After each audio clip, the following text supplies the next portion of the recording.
Hello, hello, hello. Good evening, good evening, good evening. Croiso, welcome. Noswaith, back to the channel where I am beginning on the paintwork on this picture. Now, last video I did, I was drawing the front of Palmerston, just getting the front end drawn. Now I'm beginning on actually painting the smoke box. So the drawing itself, it is largely completed. You'll see here that I'm just getting a bit of black down. It's quite shiny at the minute, as you can see. That's obviously because it's still wet, and it will dry a lot more subtly than that.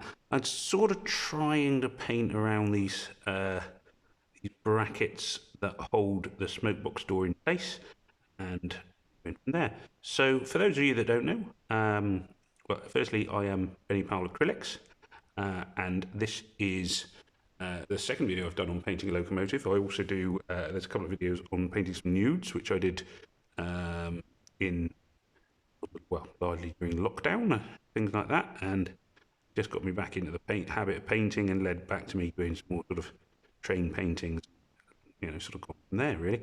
My prints are available online if you're following me on Instagram or via the facility where we shop. So prints of my paintings are available. So at the moment you can see obviously it's very, very shiny, not a lot going for it. Now the smoke box door is a really important part of any engine that you are painting. It's more or less the sort of the face of the engine. You'll see I'm adding a bit of white to it now. If the smoke box door looks wrong, the whole thing will look wrong, really.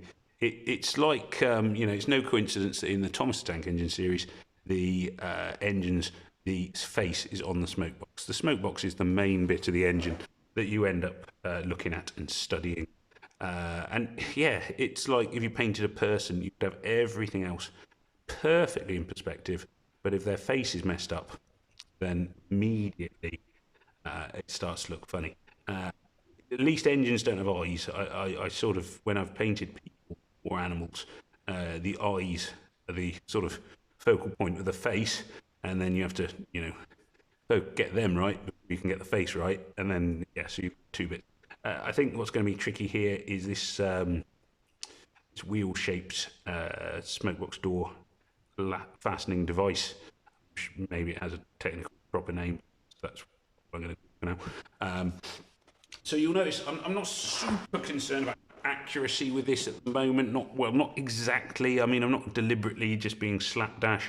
But if a tiny bit of paint sort of spills across a line or whatever, it doesn't really matter, and it's easy enough to then correct it. Other problem I can see I'm going to have with this painting, I chose a picture that I really liked. I normally work from a photograph.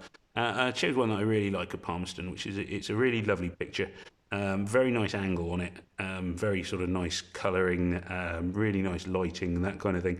Unfortunately, it does mean that that the vacuum brake pipe is going to go across the face of the engine, and that's going to be a bit sort of confusing as well. That's going to sort of distort it a little bit. The hardest bit really is that the smoke box door, although it's obviously circular, you're seeing it here at a slight angle, so it's elliptical.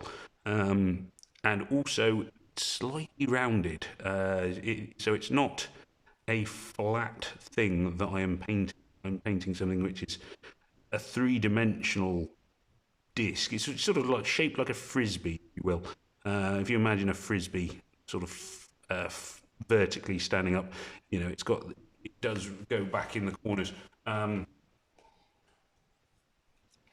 Makes it quite a challenging sort of shape in terms of, primarily actually in terms of light and dark. I mean, most of the things with painting a locomotive, or most things I would say, is the shadows and where the light falls and where it doesn't, or at least it's more limited. And then also which surfaces reflect light and which ones tend to absorb it more. So the smoke box door is non-gloss paint, tends to absorb the light, whereas you find that the actual engine's paintwork, the colour of this engine, which is a kind of cheerful crimsony colour, that really reflects the light. So there's a lot of light shining off one bit of the engine, and sort of being sucked in by another bit. You'll see I'm actually painting over that little bit that I did white a minute ago. So I'm just sort of really picking out the details. So this engine, as I sort of say, this is Palmerston, built in 1864 for the Festiniog Railway. It was reading its history. It's incredible it ever actually was restored. It was its boiler was literally removed and used as a stationary engine, and the rest of it was left as a rotting hulk. But it did, it did return its service. And as a volunteer, I do volunteer up on the Festiniog Railway, and I was up there in the COVID season of 2020. And like a lot of the little engines or smaller engines the railway owns, Palmerston was suddenly in use an awful lot. It was hauling regular service trains because they were running shorter services using the COVID safe Victorian stock. Victorians big on social distancing, as we would say, just not for the same reason we are. So, I mean, essentially at the moment, I'm just sort of getting the base coat down of black, and largely that's what I'm going to focus on for this first bit, is getting the key elements of the engine, just getting that first coat down.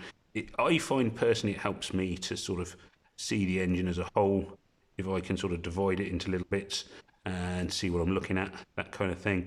So this is very much this is smoke box. The other focal points I will probably go for. Probably won't do the vacuum brake pipes, simply because of how they are going to appear. I'll probably do the buffer beam, which if I just move my camera down a little bit, so the buffer beam is just by here. Now with the buffer beam, there's a couple of nuts just here and here, so I want to get those sort of in place. Now I know at the moment they're just a black splodge, but once I've painted over the rest of it, it will become sort of more clear what I'm dealing with. There is another one here. There we are. And then I'm looking into, this is the coupling for the engine.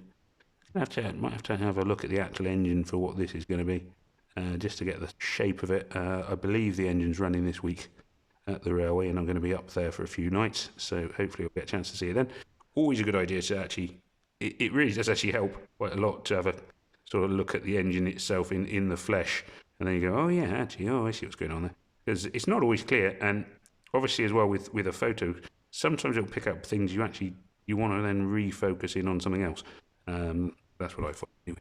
So there we go. So there's that one, and then there's another. I found it's quite effective to do with the little nuts. They'll be painted over, but it's to create the shadow early, is to get a bit of the shape down onto the paper, and then when you paint over it in red, they'll stand out as dark bits, and then you add in the shadows and everything else. So that's sort of bringing those bits along. Now the outer rim of the smoke box by here, that area is going to be, I'm going to leave that for now. It will be some of it's in real shadow, some of it's not, but I still want to create this transitional area here. Obviously if I paint it all black in one go, then I undo all the drawing work I've done. So it makes sense to sort of do it in sections, but I can sort of start working on this second part around here. Then I'll move up a bit here. Let's just go here to the top of the chimney. So the top of the chimney is pure black. I mean, most of it, as I say, I'll be adding white to it in time, sort of bring out the colours, the shadows, the darkness, the light, bringing it all together. Not brilliant line work there. Steady, there we go. I'm hoping I will actually have this painting finished in less time than Liz Truss was Prime Minister. So let's see how that works out. I'm going to keep my fingers crossed. No particular reason I shouldn't. It's not the biggest engine. Not that the size of the engine actually matters all that much, because obviously, I'm painting them. I tend to paint them on a piece of the paper I use tends to be the same. Is what I'm trying to say. So it doesn't actually make a colossal amount of difference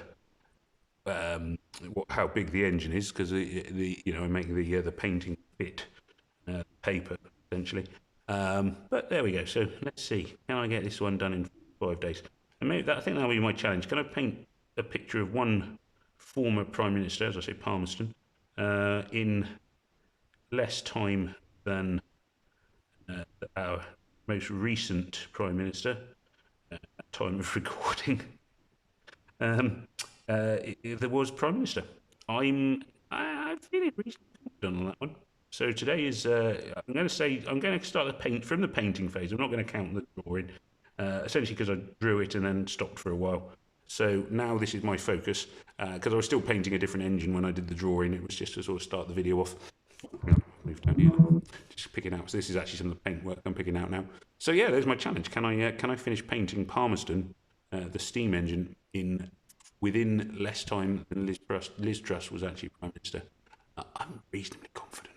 Anyway, there we are. So thank you very much for watching. Do please remember, if you're interested, like, share, comment, and subscribe. If you find these videos informative, let me know. If you want any help or anything like that, then by all means, just drop it in there. I will try and reply to comments. And as I say, you can follow me on Instagram, Benny Powell Acrylics, Benny_Powell_acrylics, and you can find my artwork at the Festinial Railway shop. So there we go. So early days on this painting yet, but coming on reasonably pleased with it so far. Just I'm happy with the drawing side of it. Now to sort of take the drawing side of it and turn it into the actual finished thing.